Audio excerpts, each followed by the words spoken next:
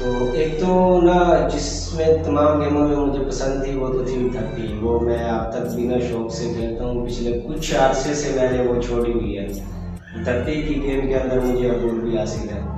اور international game میں cricket جو آپ سمجھتے ہیں کہ پوری دنیا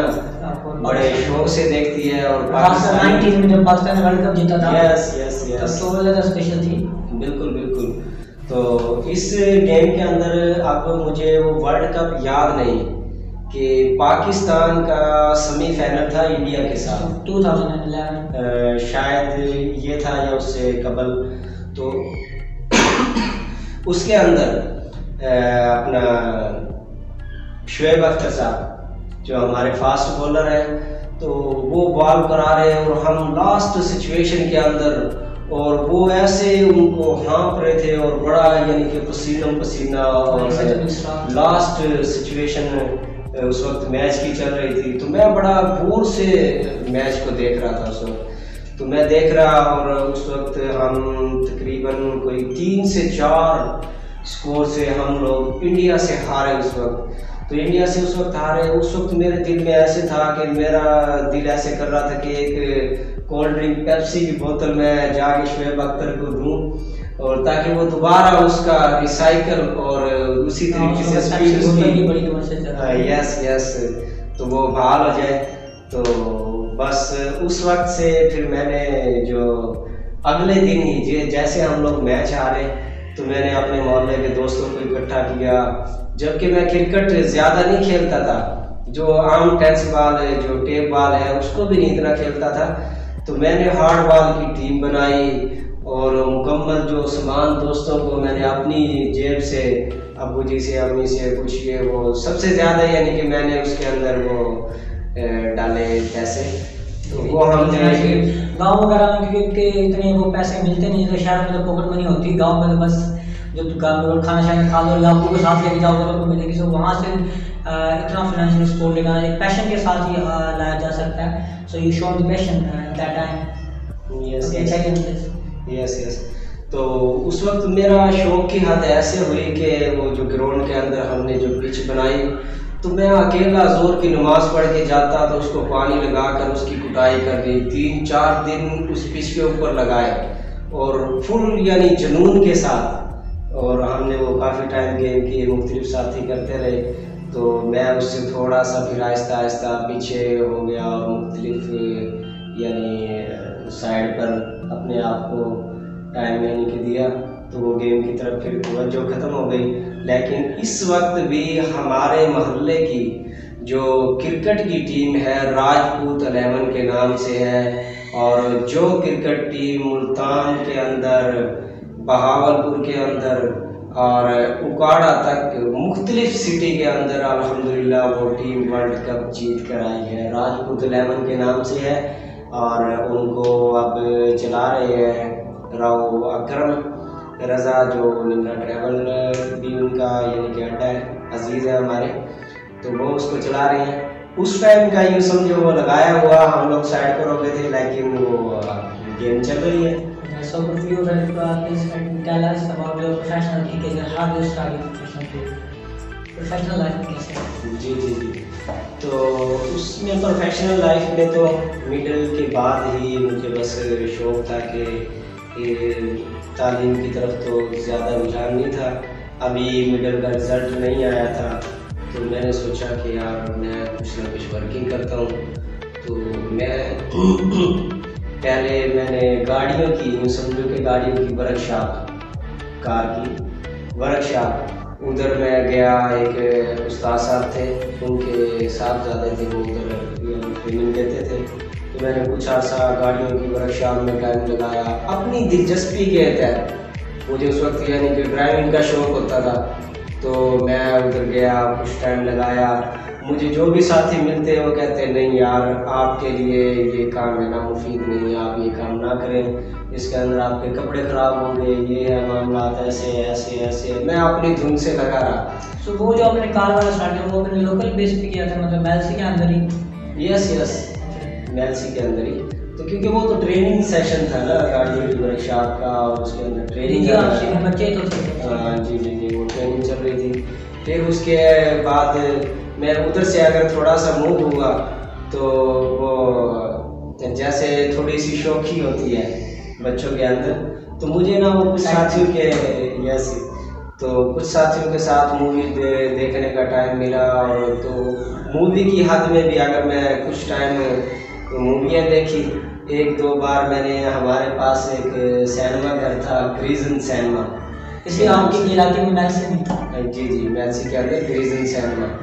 تو گریزن سینما کے اندر وہ مجھے شوق پتہ نہیں کیسے ایک اتنی دلچسپی اس میں بڑھتی گئی، تو ایک فلم لگی اس میں چودھری بادشاہ، وہ ہفتے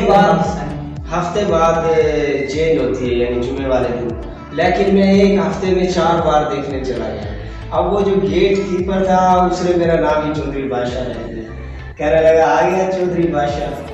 تو ایسے وہ میں نے اس کو اتنا دلچسپی سے لیا کہ اگلے منتھ اس سینمے کا جو سیٹ اپ تھا رن کرنے کا، مووی چلانے والا، تو میں اس روم میں پہنچ گیا، وہ کیونکہ میں نے اس وقت اسٹڈی سے میں تھوڑا سا آؤٹ تھا، ابو جی اسکول چلے جاتے تھے، تو میں وہ سینمے کو یوں سمجھو چلانے لگ گیا کنٹرول روم کے اندر، تو ادھر وہ ساتھ اس کو موو کرنا اور ساتھ اس کے نا مختلف آلے بنے ہوتے تھے، ادھر سے آرام سے مووی بھی دیکھنا، تو یعنی جو بھی ورکنگ کی طرف اگر گئے نا تو ایک بار تو اس کو نا آخری حد تک پہنچانے کی کوشش کی، تو اسی طریقے سے سسٹم بس چلتا رہا۔ جہاں سے آپ کی پروفیشنل لائف اسٹارٹ ہوئی، تو what is the turning point in your life? Professional life میں ایسا کون سا ٹرننگ پوائنٹ آیا جو بڑا تھا جس میں آپ کی پروفیشنل لائف کو بہتر سے بہتر یا بڑا وہ پروفیشن آپ سے ایک دم سے مل گیا، تو وہ کون سا سن تھا جب آپ کے ذہن میں ایک دم چینج آیا؟ اس میں یہ ہے کہ اب یہ تو لوکل سائڈ آ گئی ہے، تو اس کے بعد میں نے پھر یہاں سے آؤٹ آف سٹی لاہور کی طرف رن کیا تھا، تو اسی دوران ایک سوکس انڈسٹری ہے ڈائنامکس کے نام سے لاہور جی یس، تو چون پر ہے وہ، اس کے اندر میں نے کچھ عرصہ جاب کی، تو ادھر ایک ساتھی تھے اور میری ایجوکیشن بھی خاص نہیں تھی، لیکن ایک یہ سمجھو ان کے ریفرنس سے جس حال کے اندر نیٹنگ ڈپارٹ تھا ہمارا، اس کے اندر تقریباً کوئی 22 مشینریز لگی ہوئی تھی مکمل، یعنی کی بورڈ کمپیوٹرائز سسٹم، اور اس کے اندر 11 اے سی مشین کا جیسے وہ سیٹ اپ ہوتا ہے، تو کچھ ٹائم میں نے ادھر سوکس انڈسٹری کے اندر جاب کی، تو میرا یعنی مین رول کیا مین رول کیا تھا اس کے اندر یہ تھا کہ وہ بیسک وہ پوائنٹ تھا ادھر سے نا اس کو آپریٹ کرنا ہوتا تھا، میرے وہ کاڑا کے ایک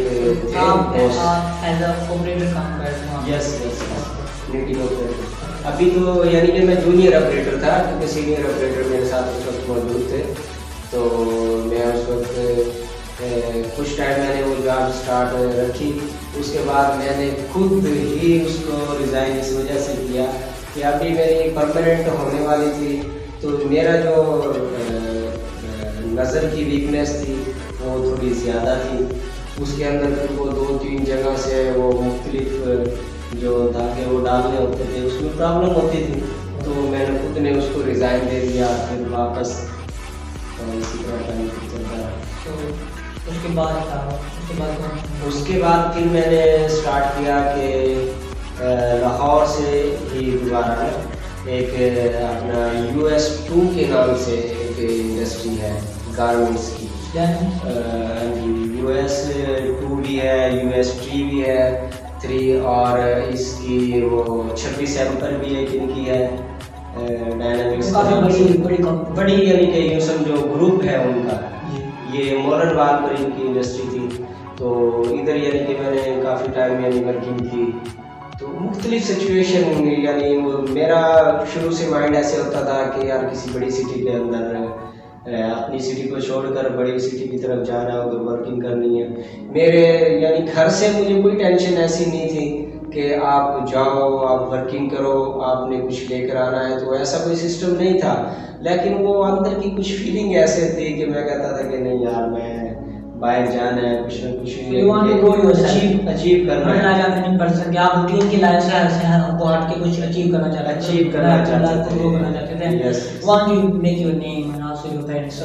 اس کے بعد پھر آپ اور ترقی کرتے گئے. تو اس کے بعد پھر میں نے ابھی لاہور کو چھوڑ کر biggest turning point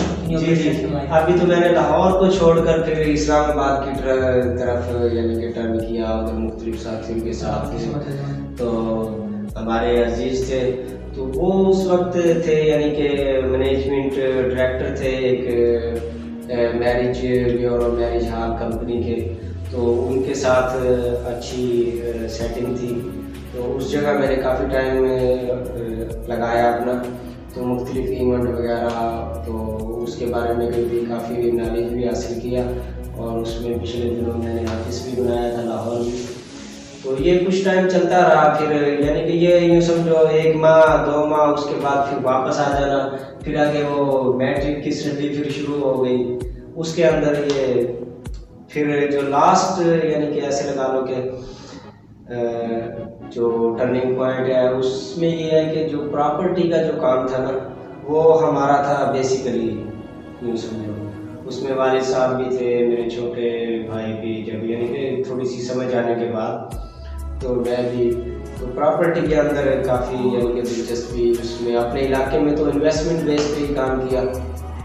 So what is the biggest success in property business regard? اس کے اندر یہ ہے کہ ہم نے نا ادھر تو ہم مختلف یعنی وہ سیکنڈ ہینڈ مکان اس کو پرچیز کر کے اس کی تھوڑی سی رینوویشن کروا کر اس کو سیل آؤٹ کر دیا. لیکن بگ سٹی کی طرف اگر جائے تو میں نے شروع سے ہی وہ جیسے میں آپ کو پہلے بتا رہا تھا کہ ادھر ہمارا کام تو چل ہی رہا تھا, میری توجہ ہوتی تھی کہ یار یہ تو چل ہی رہا ہے نا. تو مختلف سٹی میں دوستوں کے ساتھ جو پراپرٹی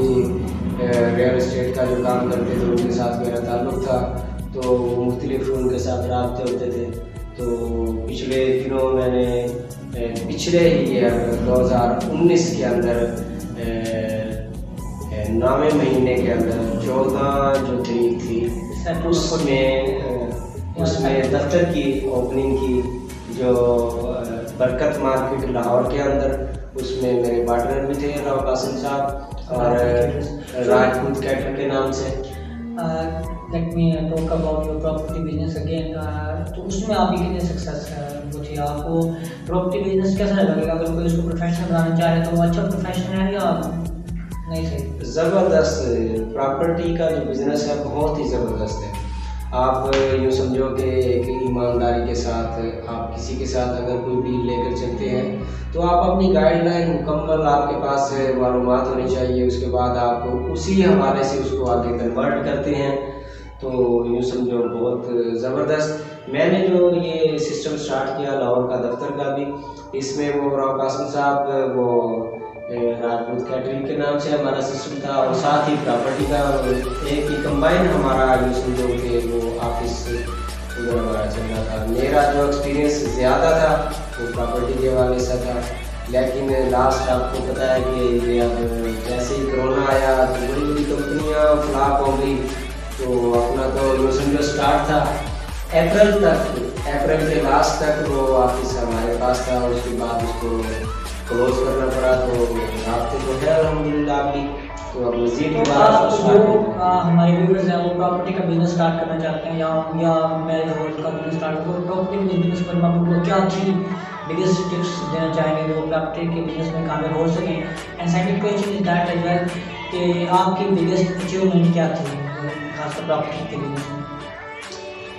پراپرٹی کے بزنس میں جو آپ پوائنٹس کی بات کر رہے ہیں تو پوائنٹ تو بے شمار ہے, لیکن آپ کی بات ٹھیک ہے. ایک تو آپ کو ایمانداری کے ساتھ ہے, یہ آپ کو کوئی بھی کاروبار ہے, پراپرٹی کو آپ ایشو سائڈ میں رکھتے ہیں, کوئی بھی آپ ورکنگ اسٹارٹ کرتے ہیں آپ اس کے اندر سنسیئر ہیں, آپ کی ایمانداری اس کے اندر شامل ہے. تو یوں سمجھو کہ اللہ کی رضا آپ کے ساتھ شامل ہے. آپ اس کے اندر ایمانداری سے کام کریں اور سنسیئر ہو کر دوستوں کے ساتھ رہیں. اور جو چیز آپ یوں سمجھو 1-2 پوائنٹ آپ نے ایک ڈیل لی ہے جس طرح سے بھی, تو آپ اس کو اسی حساب سے لے کر چلیں. اگر